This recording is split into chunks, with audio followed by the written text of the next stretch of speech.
Pumps, pills, or exercises? Real risks and expectations. I'm Catherin Harris, and I want to talk to you like a calm, smart friend who's tired of miracle claims and scare tactics. If you've ever wondered whether a vacuum pump can really help, whether pills are safe for you, or whether exercises do anything beyond internet hype, this is your clear, no-nonsense roadmap.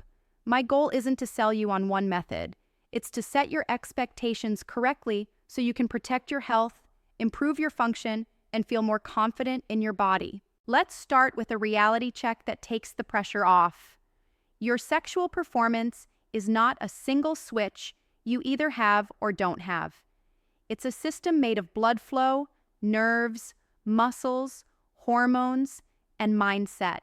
Anything that helps blood arrive and stay, anything that keeps nerves responsive rather than overwhelmed, anything that strengthens the right muscles, and anything that calms your threat response usually helps.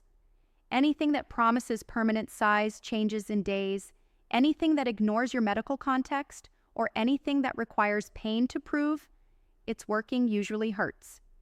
With that filter on, the landscape gets much simpler. Vacuum pumps first. A vacuum erection device draws blood into the erectile chambers by creating gentle negative pressure around the penis. When arousal is inconsistent, the short-term effect can look dramatic because you're literally assisting blood entry. If you pair the pump with a properly fitted tension ring for only a brief window, it can help maintain an erection for intercourse. If you're returning to sexual activity after a long break, or you've had a period of low erections, the device can also serve as a kind of physical therapy for the tissues. That said, it's a tool with rules. You create a comfortable seal, you pump slowly, and you stop at firm, but not painful. You keep sessions short, and you release pressure gradually. You never chase purple color, numbness, or a tingling burn. Those are warning signs, not badges of progress. If you're on blood thinners, bruise easily, have a bleeding disorder, severe neuropathy, or recent penile surgery, you talk to a clinician before using one. The avoidable risks are real when people go hard and fast. Burst capillaries, swelling that looks impressive but is just fluid, skin blisters, temporary numbness, and in worst cases, tissue injury. Used gently and consistently 3 to 5 times a week for brief sessions, a pump can improve erection reliability for many people and, just as importantly, rebuild confidence. Used aggressively to force gains, it becomes exactly what you don't want: a trauma device. Expect immediate functional fullness that fades after the session, and over a few weeks, a sense of easier engorgement and better responsiveness. Do not expect permanent size changes as a guaranteed outcome. Now, pills. There are two very different worlds here, and it matters that you keep them separate. In one world, you have prescription medications for erectile function that support the nitric oxide pathway and relax smooth muscle so blood can enter more easily during arousal. These don't create desire. They help your body respond when desire is already present. For many men with diabetes, high blood pressure, performance anxiety, or age-related vascular changes, they're an evidence-based option when prescribed by someone who knows your health history. There are firm lines you do not cross. You never mix these with nitrate medications for chest pain. You speak to a clinician first if you have significant heart disease, uncontrolled blood pressure, new chest symptoms, or you're on multiple antihypertensives, and you don't combine them with recreational drugs that can dangerously drop blood pressure. Expect improved firmness and reliability, not a personality transplant. If your stress response is spiking every time you're intimate, a pill won't fix the fear. It just gives your body a better chance to succeed while you also address the anxiety piece. In the other world, there are male enhancement supplements with labels that look natural and promises that look supernatural. Natural doesn't mean safe, and it doesn't mean effective. Some products are underdosed, some are adulterated with undeclared pharmaceuticals, and some interact with blood pressure meds or affect the liver. If a bottle promises inches in a week or permanent changes without context, that's marketing, not medicine. If you can't verify what's in it, don't put it in you. You want published human data, standardization, third-party testing, and realistic claims. If those are missing, step away. Now exercises. And this is where quiet consistency beats loud internet trends. The quiet winner is pelvic floor training. Those muscles sling from pubic bone to tailbone and directly influence erection rigidity, ejaculation control, and the rhythmic contractions at orgasm.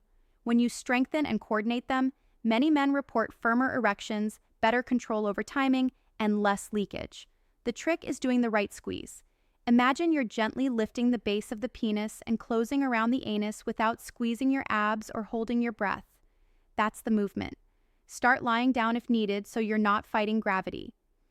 Practice slow holds for 5 to 10 seconds and then full releases, followed by quick pulses. Breathe normally. Quality matters more than force.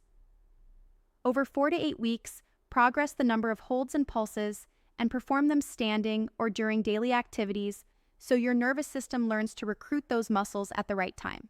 A coordinated pelvic floor that can contract and relax on command is far more valuable than a chronically clenched one that just adds tension.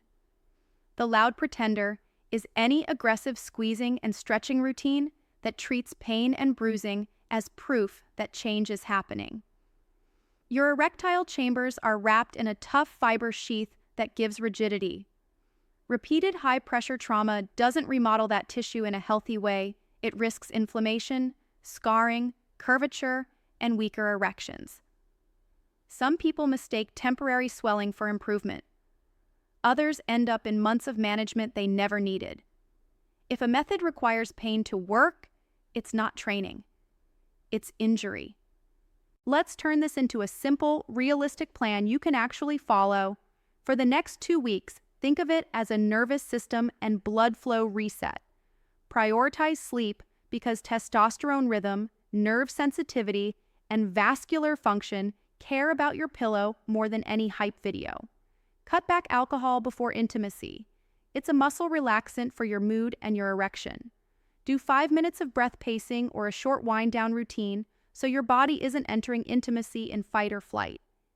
If you use porn in a way that blunts your responsiveness with a partner, gradually dial down intensity and novelty so your brain relearns to respond to simpler, real-time signals. Add a gentle pump session every other day if you're cleared to use one, aiming for fullness without discomfort and stopping long before numbness. Layer in pelvic floor practice, 2 sets of slow holds and 1 set of quick pulses, 5 days a week. If pills are medically appropriate for you based on a clinician's judgment, use them as an assist while you build the habits that last. From weeks 3 to 4, expect easier engorgement, faster arousal when you actually want it, more predictable morning erections, and better timing control. If you've been anxious, expect that your brain will still test you. That's normal. Meet it with slow starts, more touch, more kissing, and a collaborative focus on sensation rather than performance. If you're using a tension ring with a pump for intercourse, keep the time strict and remove it promptly. Circulation matters more than bravado. If you notice pelvic floor fatigue or new pelvic tension, back the exercises down for a few days and refocus on full releases. From weeks 5 to 8, you're aiming for durable changes in function, erections that show up more reliably when you're aroused, better command over the point of no return, and a body that feels coordinated rather than confused. If you plateau, that's a sign to tweak the inputs, not to escalate force, vary arousal routes, adjust timing, train at different times of day, and keep sleep and stress management non-negotiable. If you're not seeing any improvement at all, that's feedback to involve a professional who can screen for vascular, hormonal, neurological, or medication-related contributors. A few special notes can save you months. If you have painful curvature that's getting worse, don't self-treat with aggressive stretching. See a urology professional. If you've had prostate surgery, pelvic floor training is still your friend, and pumps can be part of rehab, but you need personalized guidance so you protect healing tissues. If you have numbness or tingling from neuropathy, be extra careful with devices and pressure. If you experience chest pain, fainting, vision changes, or a prolonged painful erection, that's not a wait-and-see situation. That's medical care now. None of this is to scare you. It's to make sure you keep the gains you're building. What about size expectations? Since that question is always in the room even when no one asks it. Flaccid size is a mood ring. Stress, temperature, hydration, and arousal state change it minute to minute. Erect size is far more consistent within an individual and far less changeable by at-home methods than marketing suggests. Chasing inches often distracts from what actually improves satisfaction, reliability, duration, sensation, and attunement with your partner. If symmetry, curvature, or pain are the primary issues interfering with sex, that's a medical conversation worth having. Don't try to brute force an anatomical problem into submission with home hacks. There's also an emotional piece we don't usually say out loud. Performance becomes a moving target when every attempt feels like a test you can fail. Shift the frame. Treat intimacy like a practice where you two co-create a good session rather than audition for worthiness. Curiosity calms the threat response. Small wins build confidence faster than heroics. If you're the partner listening right now, your steady presence is not a supporting role. It's the most potent performance enhancer in the room. So pumps, pills, or exercises? The honest answer is that none of them are magic, and each of them can be powerful when chosen wisely and used correctly. A pump can help blood flow and rebuild trust in your body when you keep it gentle and time-limited. A prescribed pill can support the physiology while you retrain the habits that stick. Pelvic floor work can give you mechanical control you can feel in real life. Stack them thoughtfully, not desperately. Respect the rules. Respect your body's signals. And measure success by what actually matters to you: reliable function, real pleasure, and the confidence that you're moving in the right direction. I'm Catherin Harris. If this helped, take one small action today, whichever feels least intimidating, and give it 2 weeks.